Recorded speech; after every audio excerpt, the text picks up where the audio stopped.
Hello Tracy Island, I am Quincy Ruffin here to visit with Forrest Whyte. He is the founder, the creator of the Tracy BBQ Fanatics group on Tracy Island. So we're going to go and, I would love for you to join me and have some barbecue so you'll actually be able to fix the barbecue yourself, but I'm going to be able to taste it when we get inside. Come on, let's go knock on the door.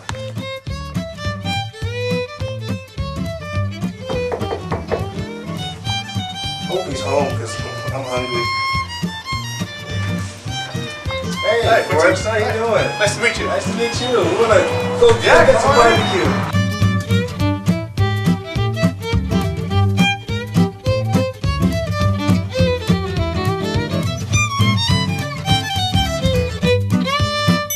We're going to learn how to make up some ribs. Okay, so first of all, let me get started. I got to put on gloves, right?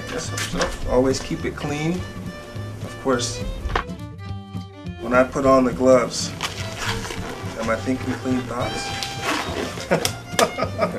The ribs. Now, what kind of ribs are these? Is it just beef, pork? What kind of? These are pork spare ribs, and there's really two kinds of pork ribs that are pretty prevalent. You've got baby back ribs and you've got spare ribs. Spare ribs usually come like this. It's a little bit larger. It's a bigger piece of meat. Bigger's better, right? Yeah, exactly. Well, what we're going to do is we're going to cut the ribs down and trim them to what's called St. Louis style, which for me just removes a lot of the cartilage. And then we're going to take the membrane off, clean it up, and then we're going to season them. So we're going to leave it as a whole, the whole rib, but we're going to trim off some of the stuff that it's not quite as appetizing to eat. Sharp knife is really important. I like a curved knife. A semi-flexible boning knife is good also. This is the back of the spare rib, and we've got this thing that they call the skirt. And there's nothing wrong with it, but it's not as presentable as we like on our ribs. So I'm just going to kind of pull that up while I cut. Because we like our ribs pretty. Exactly. Got to make them look good. You eat with your eyes first, right? Short skirt. The next step would be to cut a lot of the cartilage off. These are the rib tips. And to do that, you sort of have to give your ribs a bend to find where the bone ends. And you can feel with your hand, if you want to give that a feel, you can feel right where the bone terminates there. Oh yeah, right at the edge. And right where that ends, there's cartilage. So we want to cut right at the top of the bone. And we're going to cut straight across. So don't be afraid here, but we're going to, you might hear a little crunching. Yeah. Wow, is that like extra meat up on top, or what are you doing with that? Yeah, these are rib tips. You can season it and smoke it, while you're cooking your ribs. You can chop it up and put it in chili verde or regular chili or whatever you can do. Today we're going to put it in the round file. Ouch. The next step is to take the membrane off the back. There's a white membrane, and you can see on this one actually it's already been partially removed. When you buy ribs, sometimes the membrane's off, sometimes it's on. So you have to kind of know what you're looking for. And you can sort of see on this rib that it's a little bit darker on this side than it is over here. You have a thicker white membrane. So what I like to do is find a bone and take a dull knife like a butter knife and just kind of work it underneath like that. And using the dull side of the knife, just kind of pull that up. And then you can pull your membrane right off. Actually, I should have brought paper towel out with me. It's a little easier to grip. Wow, that's like with paper towel, but basically that's it. Fish. And normally, when the whole thing has a membrane on it, it's long, and trust me, this is nothing that will be edible even after it's been cooking for hours in the smoker. Oh, okay. So you're gonna get rid of all that stuff. It'll never get tender. Exactly. And then from here, it's just a matter of kind of cleaning up the sides. I usually take off one of the smaller bones on the end, like that. And I just like to square things up a little bit. And then on this side of the meat, the larger rib, a lot of times you'll have a fat cap on here. And to remove this, you just sort of give it a little pinch and just kind of cut underneath. And this is really the last step in trimming your ribs before you put your rub on. Alright. So let's season this guy. Alright, so why don't you grab the pappies, we'll start with that one. The big one. Alright. And when I put rub on, I always like to do the bone side first.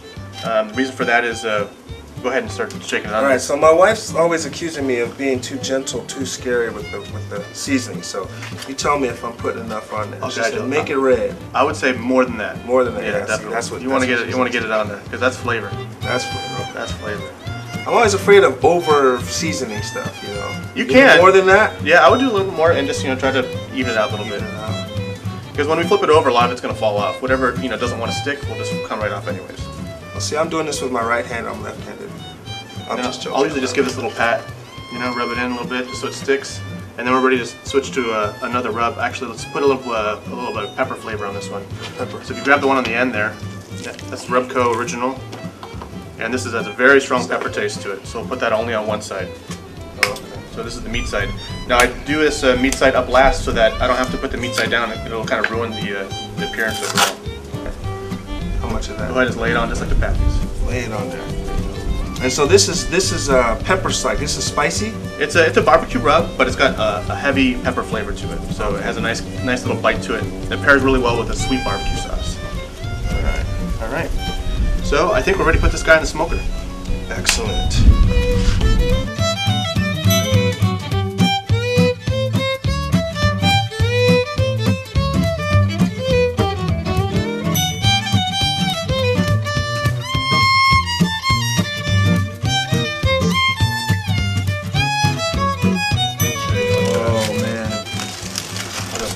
Woo! If only you could smell this. This is...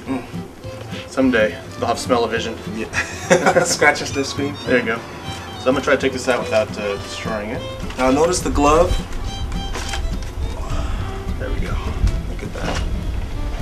There you go. Look at that. Isn't that beautiful? So at this point, before you took them off the grill, you could sauce them if you wanted to. I like to let the sauce sit on there for about 10 minutes in the heat so it can sort of reduce down and not be too runny. Now why don't you put sauce on there before you put them on the grill? So the sugars in the sauce will actually burn because we're cooking the meat for so long in the heat, and burnt sauce doesn't really taste all that good. So right. Yeah. So anyways, I've tasted it.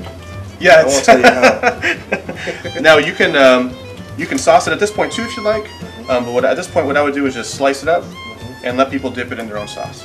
Oh, so they get the right amount, whatever they. Exactly. You could have 2 or 3 different kinds of sauces out if you wanted to. Naturalist. I like to smother it. Exactly. It's kind of like fondue with all different flavors. That's beautiful. So these are done. So I'm going to go ahead and cut into it, see how they look.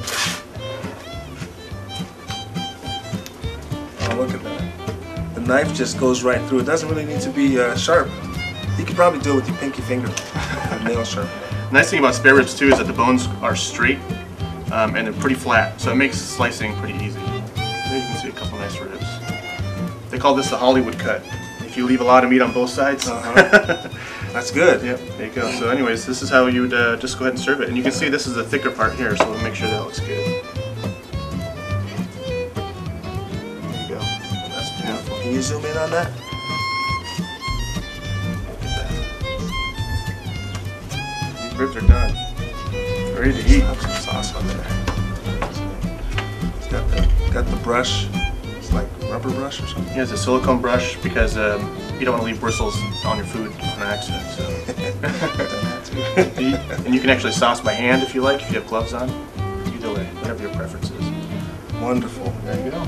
Well, this has been great, Forrest. Thank you so much for showing us how to get these ribs ready. We're gonna eat soon. So basically, tell us about your group. Yeah. So I started Tracy BBQ Fanatics group. And it's really just about people who are passionate about cooking outdoors. And if you have any questions or interest in joining the group, please head over to Tracy Island, check out the BBQ Fanatics group, and basically we're just talking about food, about equipment, techniques, seasonings, and kind of bragging a little bit, putting up pictures of what we cooked the day before. Oh, by the way, make sure the pictures are nice and big. Go to Tracy Island online, go to Tracy the BBQ Fanatics group. And you'll see it's all levels. You don't have to be a guru or a chef. All levels, entry level, everything. Okay. All right. So the final step in this whole process of making ribs is, of course, you have to make sure that the ribs came out perfect, right? Right. It's a very technical step. Very technical. And so the most important part is to sample the ribs and make sure that they're as perfect as you want them. And I think I'll help him out with that step and dig in. All right, elbows in. Elbows in. That's right. Make sure you hold it by both ends. Try not to get any on your face. Well, that's tender. Can't beat that. I think I'll come over here instead of over by the mall and all those places. This came out pretty good. I'll talk to you guys later. Bye.